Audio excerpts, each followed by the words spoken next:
বাংলাদেশ বিদ্যুৎ উন্নয়ন বোর্ডের কাছে বিদ্যুৎ বিক্রি বাবদ পাওনা অর্থ চেয়ে অন্তর্বর্তী সরকারের প্রধান উপদেষ্টা ডক্টর মোহাম্মদ ইউনূসের কাছে চিঠি লিখেছেন আদানি গ্রুপের চেয়ারম্যান গৌতম আদানি।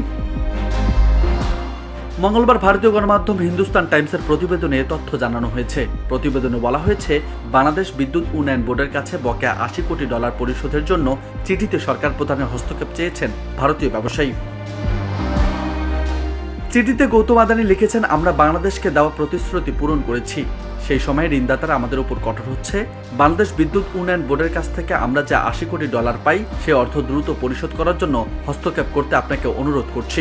বিদ্যুৎ বাবদ যে পাওনা হয় তা নিয়মিত ভিত্তিতে পরিশোধ করার জন্য অনুরোধ জানাই। গত জুন থেকে আদানি পাওয়ার ভারতের ঝাড়খণ্ডে তাদের 1.6 গিগাওয়াট কয়লা চালিত বিদ্যুৎ কেন্দ্র থেকে একটি ডেডিকেটেড ট্রান্সমিশন করিডোরের মাধ্যমে বাংলাদেশকে বিদ্যুৎ সরবরাহ করে আসছে। এ বিষয়ে গৌতম আদানি বলেন, আদানি পাওয়ার একটি অত্যাধুনিক প্লান্ট এবং সংশ্লিষ্ট ট্রান্সমিশন অবকাঠামো নির্মাণে $2 বিলিয়ন বিনিয়োগ করেছে।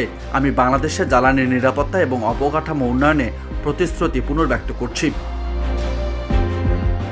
এদিকে জ্বালানি উপদেষ্টা ফয়জুল করিম খান জানিয়েছেন, আদানি বাংলাদেশের কাছ থেকে যে $80 কোটি পান তার মধ্যে $49 কোটি $20 লক্ষ পরিশোধ বিলম্বিত হয়েছে। ঘটনাচক্রে বিদ্যুৎ সরবরাহের জন্য বাংলাদেশের সঙ্গে আদানির 25 বছরের চুক্তিও হয়েছে।